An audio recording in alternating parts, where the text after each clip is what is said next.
Olá, você está assistindo ao programa Café com Direito, aqui na TV Master, a primeira e única toda nossa. E como eu faço questão de afirmar toda semana para você, telespectador, o objetivo do programa Café com Direito é para poder deixar você cada vez mais informado do conhecimento jurídico. É para que você possa acompanhar a evolução do direito, porque o direito ele está aí para acompanhar a evolução da sociedade. E isso só é feito porque tem o cidadão que quer tirar essa situação que está aí posta, quer mudar, ele encontra no advogado a pessoa que vai buscar isso, e o judiciário, quando afirma e muda uma legislação de tanta jurisprudência, de tantas decisões, acaba mudando e obrigando até o legislativo a fazer aquilo que ele deixou de fazer tempo atrás. Não tem jeito, a gente tem que forçar essa evolução, e é o judiciário nesse momento que está fazendo esse papel, retirando aí algumas críticas que a gente já apresentou em programas anteriores. E para fazer isso, nós estamos aqui do lado de uma pessoa que tem um papel importantíssimo nessa questão da evolução do nosso direito, do direito brasileiro. Eu estou falando de Maria Berenice Dias, desembargadora do Tribunal de Justiça do Rio Grande do Sul, vice-presidente da IBDFAM, Instituto Brasileiro de Direito de Família, especializada em direito homoafetivo, advogada, e uma informação, foi a primeira mulher a ingressar no Tribunal de Justiça do Rio Grande do Sul. Autora de vários livros publicados, tudo em relação ao direito de família. Doutora Berenice, seja muito bem-vinda ao programa Café com Direito. É uma alegria, olha, conhecer esse programa de vocês dentro desse aspecto da café, direito, focado na discussão. Acho isso perfeito. Acho que as coisas só tendem a mudar no momento que as pessoas conhecem. Eu acho que o conhecimento, olha, é o trajeto da liberdade. Então, acho que isso é muito significativo. Nosso telespectador vai ficar muito honrado, até porque nós vamos tocar sobre um tema que ele é um tema que está em... É o tema do momento, justamente por conta das mudanças que nós já estamos conseguindo, alguns resultados. E a pergunta vai ser bem direcionada em relação a isso. Como está o direito homoafetivo hoje no Brasil, após a brilhante decisão do STF? Pois é, acho que há um divisor de águas, né? A questão do direito das pessoas do mesmo sexo, que eu chamo de direito homoafetivo, antes e depois dessa decisão corajosa, né, de vanguarda, se posicionando. Acho que uma das coisas mais bonitas que eu já ouvi na minha vida foi aquele julgamento que eu acompanhei do Supremo Tribunal Federal. Eu estive lá, fiz a sustentação oral com um amicus curiae em nome do IBDFAM, e acho que a partir daquele momento, cuja decisão teve um efeito vinculante, né, erga omnes, ou seja, ninguém pode dizer que não é. Isso até já provocou mudanças de posição no próprio Superior Tribunal de Justiça, 5 dias depois do julgamento do Supremo. Relatores voltaram atrás dos seus votos em função disso. Então, assim, agora se pode dizer que nós temos no Brasil um direito homoafetivo, né? Um direito homoafetivo que ainda não está legislado, mas já está reconhecido como um direito no âmbito do direito das famílias, como eu prefiro. Acho que não se fala mais de direito de família, mas em direito das famílias, é um conceito plural, em face dessa decisão do Supremo, que nada mais fez do que referendar o que vinha a jurisprudência Brasil afora, já reconhecendo e deferindo a esses pares de pessoas do mesmo sexo, que na ausência de lei, por omissão do nosso legislador, que simplesmente se nega a legislar há tanto tempo, né, essa omissão, dentro desse vácuo, né, dessa lacuna no aspecto jurídico, veio preencher por uma interpretação da Constituição, olha, de conformidade com os princípios constitucionais e com a realidade do mundo de hoje, porque não dá mais para falar em justiça cega, não. Você tem um livro que tem como título O que diz a Justiça sobre a homoafetividade. Vai mudar, vai ter que reeditar esse livro, fazer uma edição ampliada agora? Com certeza, né? Olha, este livro ele é bem paradigmático, porque ele trouxe as 7 primeiras decisões do Brasil deferindo algum tipo de direitos homossexuais. E agora, quando eu fui fazer a sustentação oral, eu pude dizer, né, perante os ministros do Supremo, que nós já temos mais de 1000 decisões reconhecendo direitos aos homossexuais. Quando eu pensei em reeditar essa obra, eu fui ver e disse, olha, não cabe mais dentro de um livro. Aí que eu resolvi fazer um site, né, fazer um portal, onde eu trouxe disponível as decisões em todos os aspectos deferindo algum direito. Porque essa é uma falha que nós temos ainda no nosso Poder Judiciário, já levei essa sugestão ao próprio CNJ, assim, não temos acesso do que diz a Justiça. Né? Ou seja, onde é que estão as sentenças dos juízes, que são sim fonte de jurisprudência, o que dizem os tribunais. Nós temos 94 tribunais no país, então se a gente quiser saber o que pensa um tribunal, temos que entrar no site do tribunal. A maioria deles não tem uma funcionalidade muito boa, diga-se de passagem, e depois você tem que, não sabe em que forma pesquisar e procurar, e há um equívoco terrível, né, que diz assim, as uniões, as ações que tramitam em segredo de justiça não pode ser divulgado. Isso é bobagem, é só tirar o nome, bota as iniciais, ou tira as iniciais, bota X, não sei. Mas não pode sonegar a quem trabalha com o direito ter acesso às decisões da justiça, porque é com isso que o profissional encontra subsídios, né, para fundamentar suas ações, principalmente em aspectos onde não tem lei. Onde o profissional, que o advogado, vai encontrar meios para fundamentar um pedido, não só na doutrina, mas também nos antecedentes de jurisprudência. Ó, já teve um tribunal daqui ou de lá que já julgou num determinado sentido, sabe? Então, assim, foi isso que eu procurei trazer. Então, de fato, não dá mais, né? O que diz a Justiça agora, assim, é o que diz o Supremo Tribunal Federal. Acho que esse é o mais significativo. Como eu comecei antes a comentar, a questão que a evolução do nosso direito, ele está vindo pelo advogado, primeiro pelo cidadão, o advogado, aí vem os juízes, aí as cortes superiores. Aí a questão que a gente poderia falar, essa fonte de direito, não seria essa jurisprudência que seria essa fonte de direito, ela não fica mitigada na medida que, como você mesmo falou, ela não vai para o site, você não tem esse site. Mas isso você não deixa o cidadão órfão na permanência ou na briga constante desse direito, ou até, como eu vinha falando, para obrigar o próprio legislador a já fazer um projeto, a já estar com um projeto, ou até lei em relação a isso. Acho que se não houvesse assim, essa falta de um link geral, onde se tivesse acesso a todas as jurisprudências, em todos os termos, não estou falando só nesse segmento de direito de família, direito homoafetivo, não. Acho assim, o legislador seria mais ágil, se flagraria mais nas suas omissões, porque sempre assim, o fato vem antes da norma. As coisas acontecem, as coisas mudam na nossa sociedade. Daqui que o legislador chega, o que primeiro chega? Primeiro chega o cidadão no judiciário por meio de quem? Por meio do advogado. Mas o advogado, em primeiro lugar, ele tem que estar capacitado, ele tem que estar qualificado para conseguir justificar um pedido de um direito que ainda não está na lei. Né? Então, assim, a lei, ela sempre é um pouco retardatária. Então, assim, se a gente tivesse acesso aos outros antecedentes, né, a outras decisões dos outros tribunais, acho que isso, assim, facilitaria o trabalho não só dos advogados, mas também o dos juízes e magistrados, e acho que também traria subsídios ao nosso legislador. Acho que as coisas andariam um pouco mais rápido.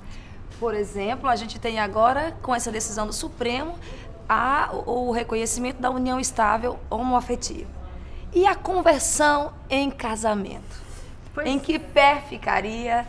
Como é que vai ficar essa questão? Pois é, assim, todo mundo pergunta assim, bom, com essa decisão do Supremo, o que ele disse? Olha, que há que ser reconhecidos os mesmos direitos e as mesmas obrigações, as uniões heterossexuais, as uniões homossexuais ou homoafetivas, como união estável. Então, reconheceu que as uniões homoafetivas são sim uma união estável. Ora, se a Constituição Federal, né, diz claramente, o próprio Código Civil diz que se deve facilitar a conversão da união estável em casamento, e se a união homossexual é uma união estável, então não pode se impedir que haja ao menos o pedido da conversão em casamento, porque o que mais se alardeou com o julgamento foi, bom, é a união estável, então não tem acesso ao casamento, não pode casar. Bom, se ainda não está previsto expressamente, né, que possa casar, agora, dizer que não dá para converter uma união estável em casamento, eu acho que é afrontar até o que o próprio Supremo disse. E olha que essa decisão tem efeito vinculante. Então, no momento que o juiz disser que não vai converter, por quê? Porque esta união homossexual não é uma união estável, o Supremo já disse que é, e ninguém pode dizer que não. Então, assim, acho que este é o caminho. Se não direto o casamento, por via de conversão. Bom, mas se é possível casar por conversão, por que não casar, né, diretamente sem isso? Mas acho que, com certeza, esse vai ser o caminho. Bom, porque nada justifica negar aos homossexuais o direito ao casamento. Exatamente. A pergunta é a seguinte: quais são os argumentos, além dos religiosos, para poder vir de encontro a essa conversão? Qual seria Pois é, nem conversão ao próprio casamento, sabe, assim, ó, além dos religiosos, eu acho que são só os preconceituosos, né? Essa ideia, assim, muito idealizada da família, sacralizada e tal, que tem que ser entre homem e mulher, efeitos procriativos. Bobagem, hoje em dia qualquer pessoa pode ter filho, não precisa nem ter par, né? Esses modernos métodos de reprodução assistida que estão disponíveis a todos, também deles fazem uso os homossexuais para ter famílias com filhos. Então, nada justifica achar que a família dos homossexuais não pode ter filho. Pode ter filho. Podem ter filho. Como ficaria o registro de uma criança adotada entre um casal homoafetivo? Mas é que assim, ó, já existem decisões na justiça admitindo crianças registradas em nome de 2 pais ou 2 mães. Quer porque vem se admitindo a adoção, né? Ou seja, uma criança é adotada por 2, então, homens ou por 2 mulheres. E também assim, ó, a outra possibilidade muito frequente, por que sempre aconteceu? Assim, quando o casal, formado por pessoas do mesmo sexo, resolviam ter filhos, via adoção, um deles se candidatava à adoção, ia lá, se habilitava, não dizia que era homossexual, também ninguém perguntava. Então, essa habilitação ela não era feita de uma forma completa, ou seja, não era bem feita. E esta criança, habilitada por era adotada por uma pessoa, só que ela ia viver numa casa com 2, ela ia ter 2 pais ou 2 mães, só que não teria direitos com relação ao outro, que não pôde aparecer ou não podia aparecer nesse processo de habilitação. E também, assim, este outro que não era o pai, não era a mãe, não tinha nenhuma obrigação com relação à criança. Então, situações meio severas aconteciam, ou quando eles se separavam, um não dava o direito de visita ao outro, ou quando um morria. Então, se morre o adotante, esta criança, foi o que aconteceu com o filho da Cássia Eller, lembra? Foi toda uma polêmica. Bom, o outro não é pai, o outro não é mãe, essa criança fica órfã, vai ter que voltar para um abrigo, não sei. E se morre aquele que não é o pai registral, não é o adotante, essa criança não tem direito nenhum. Para quem é que vai aquela herança dele? Para primo. E aquele que foi filho, que foi o filho planejado, sonhado, que conviveu às vezes durante tantos anos. E agora nós vivemos dentro do novo conceito de filiação, que é a filiação socioafetiva. Então, diante desta realidade, assim, ó, que se flagrou perante o Poder Judiciário, a Justiça já vinha começando, já vinha deferindo esse tipo de duplo registro. Inclusive, o Superior Tribunal de Justiça, em abril do ano passado, de abril de 2010, já tinha admitido esta adoção pelo companheiro daquele que havia adotado.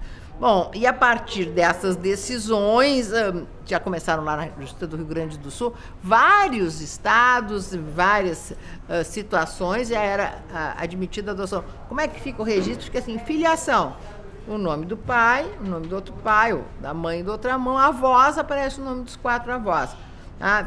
E sempre o questionamento que surge assim, bom, mas essas crianças não vão ter algum tipo de preconceito na escola, vão ser vítima de bullying, enfim, pelo fato de ter 2 pais e 2 mães.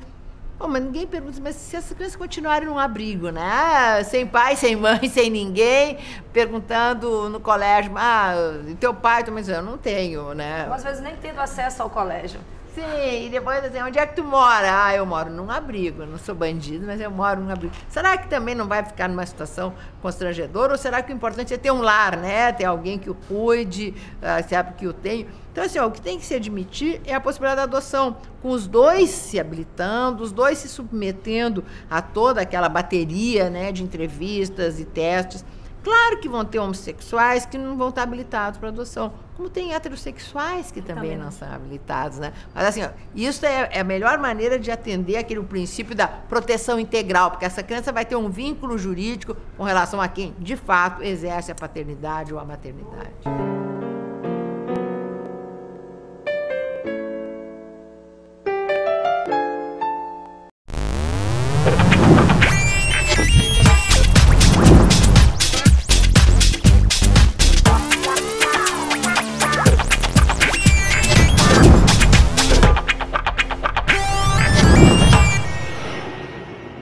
A Perfumes e Companhia completa 7 anos e quer presentear você com ofertas pra lá de aromáticas. Inglês Lavanda Atkinsons de 25 por R$19,90. Animale Feminino de 92 por R$69,90. Ferrari Homem de 139,90 por R$59,90. Perfumes e Companhia, 7 anos com você. Retão de Manaíra Empresarial Kadoshi.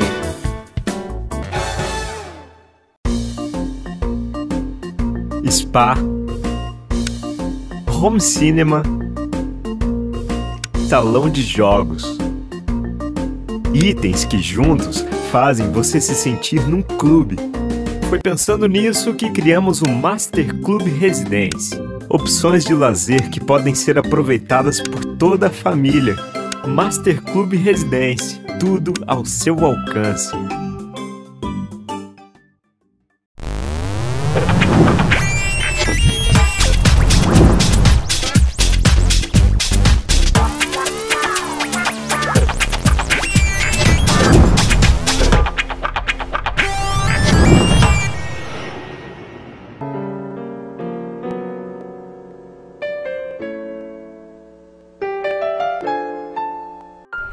Depois da polêmica em relação agora à união estável entre homossexuais, a gente vai falar um pouco sobre o divórcio. Tanta luta para se legitimar uma relação afetiva. Vamos falar um pouco sobre essa nova lei, que não é tão nova, mas ela ainda contém aí alguns elementos polêmicos, que foi a emenda 66. Como anda o divórcio no Brasil? Ah, muito bem, obrigado. Nossa, depois da emenda essa, sabe, assim, ó, nós acabamos rompendo aquela nossa tradição muito intervencionista do Estado. A gente se dá conta, assim, o porquê que as pessoas precisavam se separar, processo de separação demorado, para separar amigável tinha que ter 1 ano de casado, quase como, sabe, aquele agente completo-doméstico que tem termo de validade. O casamento era assim, menos de 1 ano ele continuava valendo, ele continuava existindo, né? Então, assim, precisava prazo, ou precisava causa, ou precisava uma ação contra o outro, sabe? Com identificação de culpados ou decurso de prazo. Depois disso, precisava esperar 1 ano para converter separação em divórcio. Para divorciar direto, precisava esperar 2 anos, né? Para decretação do divórcio direto. Por quê? Por que que o Estado tem essa tendência, qual é a justificativa de intervir dessa maneira no princípio da liberdade das pessoas, no princípio da autonomia da vontade? Ou seja, assim, ó, por que a pessoa não pode sair do casamento? A pessoa é livre para entrar, mas ela não é livre para sair. O Estado parece que tentava amarrar as pessoas dentro do casamento. Bom, via de consequência, o que acontecia?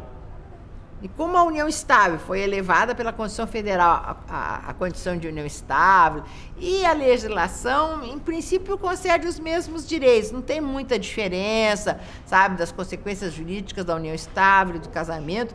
As diferenças que tinham no âmbito do direito da sucessória e tal, toda aquela confusão, sabe, sobre onde vai incidir, vai se quantificar o direito de concorrência sucessória, que era a grande diferença entre casamento e união estável. A partir dessas posições últimas do Superior Tribunal de Justiça, virou tudo igual. Então, assim, ó, então o que vai fazer? Casar ou viver em união estável é mais ou menos a mesma coisa.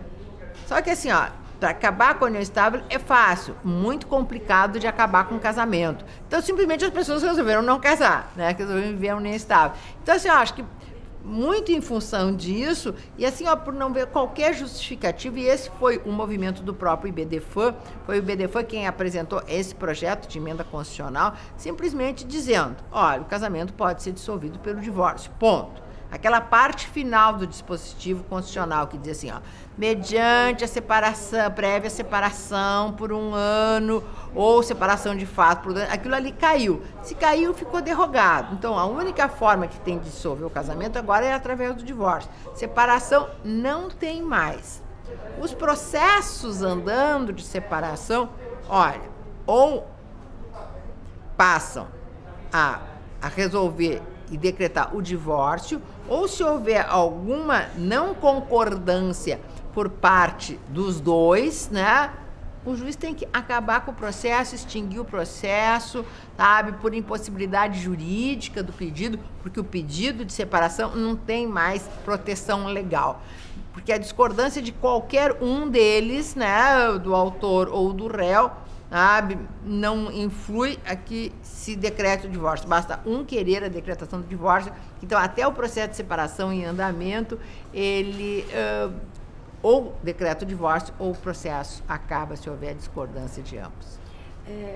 Há uma corrente contrária a toda essa, que aponta várias irregularidades, várias inconstitucionalidades em relação à emenda 66. Uma delas é em relação à culpa.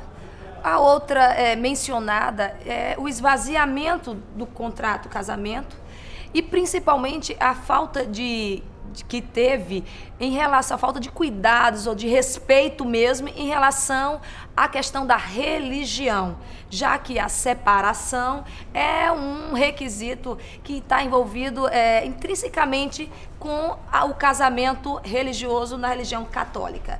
A senhora...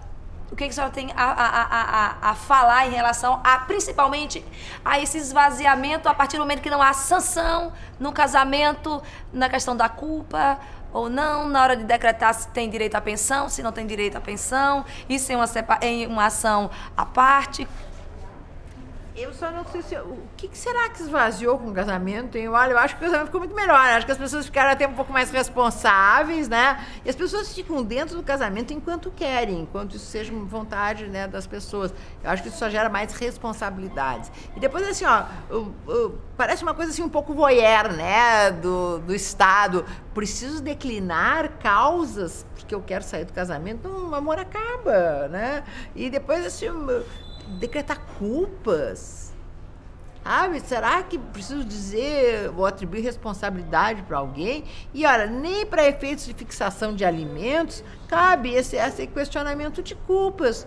Em primeiro lugar, porque o presídio está cheio de gente que ganha alimentos, né? E é culpado, e perquirir culpa também invade um pouco, sabe, o princípio da direito à privacidade das pessoas, né, da intimidade das pessoas, então nada justifica isso. Sempre vem aquele velho argumento assim, mas será que... E sempre vem a culpa por cima da mulher, né? Aquela mulher que passou o marido para trás e tal, ele vai ter que pagar alimentos? Vai, porque mesmo com a identificação de culpas, havendo a prova da necessidade, ele vai ter que pagar. Sabe? Então, assim, ó, não precisa esperar discutir culpa e tal. Não, acho que acabou, acho que foi a melhor coisa que aconteceu pro casamento, pra família, foi acabar com a separação. E esse divórcio acontece no âmbito civil. A separação não tem nada a ver com religião. As pessoas separadas estavam separadas, sabe? Legalmente separadas. Isso não tem nada a ver com separação da esfera religiosa. Na esfera da religião, as pessoas fazem o que quiserem, se quiserem continuar juntos, queiram, sabe? Se quiserem optar por um casamento que diz que é indissolúvel, mas, sabe, não é bem essa a realidade, e achar que estão separados de fato, tá? Mas nós estamos falando do casamento civil, né? E o casamento civil, hoje em dia, só se dissolve através do divórcio. Tá? Não, mas se as pessoas não quiserem se separar e tá bom, então não se separem, não se divorciem, fica separado. A tutela do judiciário para ou se separem de fato, porque hoje em dia a separação de fato, mesmo antes da emenda constitucional, já tinha todos esses mesmos efeitos, no fundo, da separação, da separação judicial, porque rompe o regime de bens, rompe os deveres do casamento até o de fidelidade, enfim, torna incomunicável os bens que forem adquiridos. Então, a separação de fato, a quem não quiser se divorciar, bom, então que não se divorcie. E depois fica assim, não, mas será que as pessoas não vão se precipitar, não vão simplesmente, bom, casa num dia, dá para divorciar no outro, dá. Mas não precisava um prazo de reflexão. Também as pessoas podem refletir o quanto quiserem antes de divorciar. Não precisa o Estado dizer quanto tempo tu vai ter que pensar. Tu tem que ficar pensando 1 ano se tu vai sair do casamento ou não. Porque também o príncipe pode virar sapo, né, na lua de mel. Então volta, bom, acabou o casamento, né? Então assim, essa interferência exacerbada do Estado na vida íntima das pessoas, na vida afetiva das pessoas, sabe? Sem que tem alguma justificativa para isso. A mantença da família, mas a família não se mantém pela imposição estatal do casamento, sabe? Essa indissolubilidade do casamento, ela sempre acabou sendo... O grande custo desse sempre foi a mulher. Era a mulher que se subjugava a ficar dentro de casamentos, rótulos, sabe? Aceitando todo tipo de violência para manter perante a sociedade aquela ideia de casamento. Então, isso acabou. Nós estamos assim numa outra era. O século passado foi o século da evolução das mulheres. Sabe? Hoje em dia ela tem os mesmos direitos. E toda essa tendência de manter e preservar casamento com prazo e tal, isso sempre teve um preço muito alto. E o preço alto sempre foi pago pela mulher. A gente nota a evolução do direito civil porque o foco antes, que era o patrimônio, passou na pessoa. E isso a gente tem acompanhado de forma clara e essas decisões refletem isso. O projeto, né, do Estatuto da Família, ele englobaria tudo isso? É algo que você defende, você não defende? Se defende, com que objetivos? Bom, o Estatuto das Famílias, né, que é esse sentido plural de família, foi elaborado pelo IBDFAM. Eu fui uma das que participou ativamente da sua elaboração. Levamos 1 ano, o IBDFAM realizando ele, e vem assim, com a finalidade de tirar dentro do Código Civil. O Código Civil é novo, de 2002 ele é novo. Só que, mas ele veio repetir, copiou, né? Muita coisa mudou, aliás, o que mudou foi para pior. O Código Civil de 1916, gente, era do outro século ainda, né? E não houve uma atualização da lei às famílias dos dias de hoje. Então, a proposta do Estatuto das Famílias é tirar toda a parte do Código Civil que trata do direito das famílias e tratá-la em um microsistema, né, num estatuto, que é a forma moderna hoje em dia de se legislar. Tá? Ver o estatuto do idoso, né, do próprio Estatuto da Criança e do Adolescente, ou seja, normas de direito material, normas de direito processual, normas de direito penal, tudo dentro de um sistema que atenda um determinado segmento, e o direito de família vinha todo englobado nessa. E nesse Estatuto das Famílias foi regulado todas as famílias, inclusive as famílias monoparentais que estão na Constituição Federal, mas não estão no Código Civil. Tem uma regra no Código Civil tratando dessas famílias, que a Constituição diz que é uma família, né? E também está as famílias homoafetivas, as uniões homoafetivas estavam regulamentadas.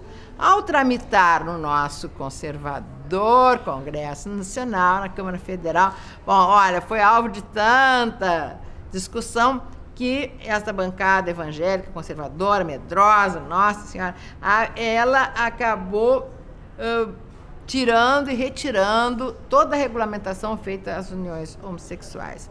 Eu confesso que eu já queria desistir, então eu não quero mais estatuto e tal, não vou acabar com ele. Mas assim, houve todo o movimento do próprio Instituto dizendo, não, tem muitos outros avanços, né, definições, enfim, que vale a pena se manter, ainda que retirando a questão dos direitos homossexuais. Só que agora, assim, em decorrência dessa decisão do Supremo, o que nós estamos buscando agora é voltar à versão originária do Estatuto, sabe? Com novo. Sim, em função da decisão, porque no final do julgamento, o ministro Peluso, presidente do tribunal, olha, ele quase desafiou o legislador. Quem sabe o legislador, que até agora estava com toda dificuldade de legislar, em decorrência dessa nossa decisão unânime, dizendo, olha, é assim, quiser vocês legislem agora, né? Então, bom, já que eles foram assim, sabe, convocados compra o seu papel. Bom, então quem sabe pega o Estatuto das Famílias, voltamos à nossa redação original, né, com as uniões homoafetivas, que aí ele estaria cumprindo com o seu dever de fazer lei, que é isso que o legislador tem que fazer, né? É verdade. Na ausência, tá aí o judiciário fazendo esse papel de forma subsidiária, né? Pois é, mas este é uma função legal, né? Todo mundo questiona assim, pois é, mas essa decisão do Supremo, ela veio, exatamente, será que ela vem substituindo? O Supremo acabou legislando? Não, o Supremo não legislou. O Supremo comatou uma lacuna na lei e diz expressamente, né, a lei chamava a lei de introdução do Código Civil, e agora tem um novo nome, né? É a lei de introdução às normas do direito brasileiro, que na ausência de lei o juiz tem que julgar. E foi isso que o Supremo fez.